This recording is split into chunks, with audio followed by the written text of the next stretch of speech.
Às vezes a gente até gostaria de algumas coisas mais duras, né, Mauro? Mas não dá porque coloca o país em risco, né? Ontem, a Glaze, quando foi no final da tarde, soltou esses 2 tweets. E de manhã, no começo da tarde, ela já tinha soltado outro. Então, vamos começar de baixo? Já tinha dado uma cacetada no Banco Central, né? Taxa de juros do cartão de crédito chega a 411,5%.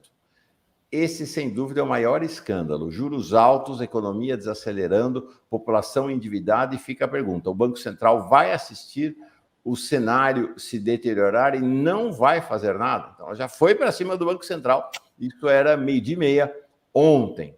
Depois, no final da tarde, quando a solução já estava dada, já era conhecida, mais ou menos no momento em que estava começando a coletiva de Haddad e Alexandre de Moraes, às 6h42, a Glaze soltou esses 2 tweets. Presidente Lula teve sensibilidade para diminuir o impacto da reoneração de combustíveis no bolso do consumidor, com redução de alíquotas dos impostos e do preço na refinaria. Importante também a taxação na exportação do óleo cru. Para quem conhece política, sabe que ela não ter mencionado o Haddad aqui é uma indicação, né? Ela atribuiu ao Lula a responsabilidade por ter, vamos dizer assim, defendido os interesses do povo brasileiro. A segunda nota agora é construir na Petrobras uma política de preços mais justas, acabar com o PPI e rever a indecente distribuição de dividendos da empresa para ela voltar a investir e fazer o Brasil crescer, ou seja,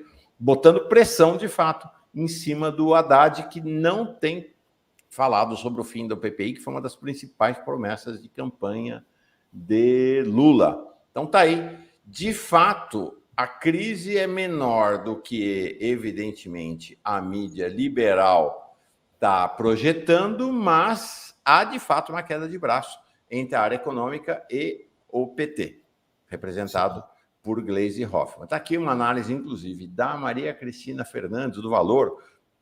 Olha, é um dos melhores jornalistas do país, está ali no grupo das 5 melhores, muito respeitada. Não é uma mulher de esquerda, mas também não é uma liberal. Não é uma liberal, tem uma capacidade de análise muito refinada, muito respeitada por todo mundo, né? Já lá no Globo, a Vera Magalhães, que já é mais declaradamente de direita, já está lá falando, transformando o Haddad em seu herói, para se contrapor à Glaze. A Maria Cristina está fazendo uma análise aqui, que é: o Haddad venceu a queda de braço no figurino de moderado. Uma declaração do Haddad na entrevista ontem: demagogia não vai resolver os problemas da economia brasileira. Então, a gente tem aí, de fato, uma dissonância que será explorada pela mídia liberal. Com certeza será explorada pela mídia liberal, e a Glaze será escolhida como o principal alvo da mídia liberal.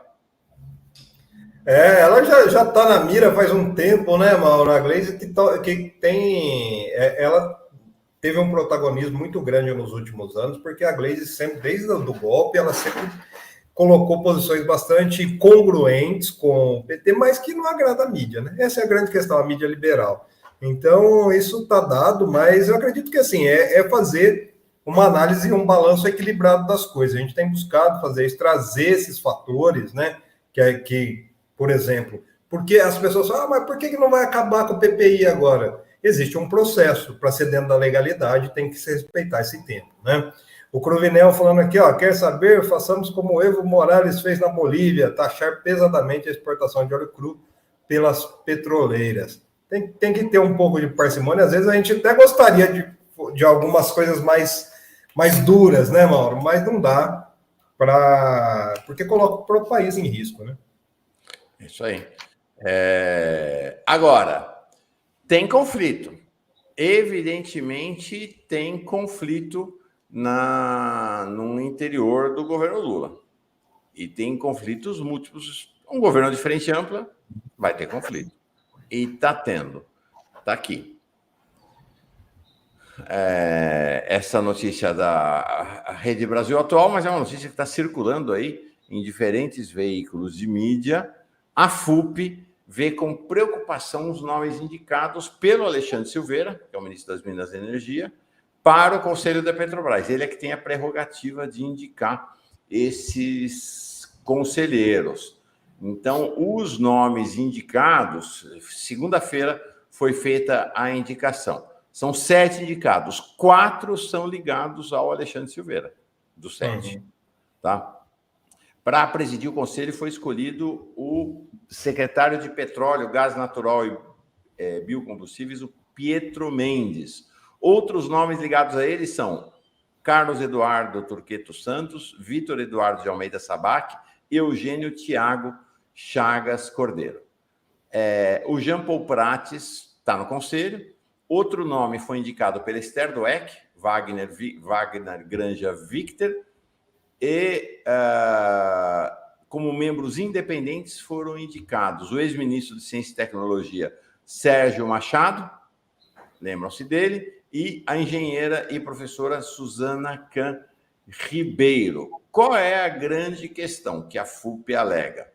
Que desses nomes, inclusive o presidente do conselho, Pietro Mendes, ele é o atual secretário do Ministério das Minas e Energia, o que é vetado pela lei das estatais, e foi secretário adjunto do Adolfo Sachida, do ministro das Minas e Energia do Bolsonaro. Então, há indicações de alinhamento do cara que vai ser o presidente do conselho com o bolsonarismo. O Eduardo é empresário do setor de açúcar e álcool e responde a processo em Minas Gerais por desmatar áreas da Mata Atlântica, crime ambiental. O Vitor Sabac é diretor da Agência Nacional de Águas e foi indicado para o cargo por ninguém menos que o Rogério Marinho, bolsonarista também, que disputou a presidência do Senado com o Pacheco. Ele foi assessor do Paulo Guedes durante a reforma da Previdência, que tirou direitos dos trabalhadores e trabalhou no governo Temer. Olha a ficha corrida do sujeito. Por fim, o Eugênio Teixeira, o qual, vocês estão vendo que a coisa é complicada, né? Os 4 indicados pelo Alexandre Silveira têm pepino.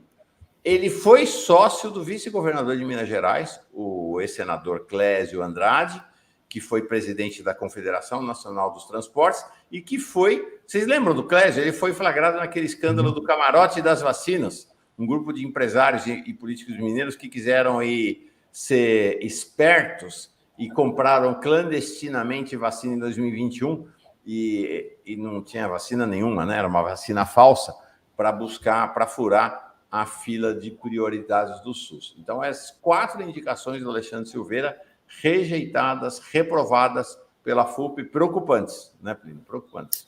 O Alexandre Silveira é ligado ao grupo político do Clésio Andrade, viu, Mauro? A política de Minas é uma política intrincada ali, é complicada.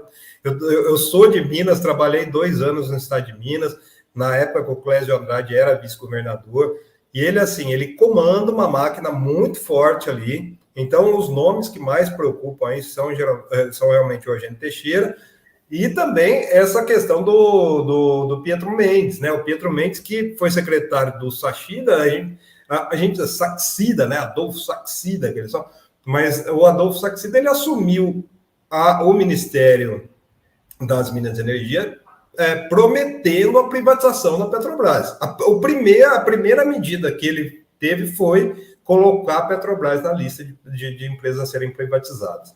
É um processo, mas é preciso ficar atento. O Alexandre Silveira veio junto com essa frente ampla, mas não tem nada de progressista, viu? É isso aí. Ele era bolsonarista, ele chegou a ser líder do governo Bolsonaro, né? Sim. Alexandre Silveira foi um sacrifício feito em nome da frente ampla, mas mineiros e mineiras vinculados ao PT se opuseram ao nome dele desde sempre. Vamos ver.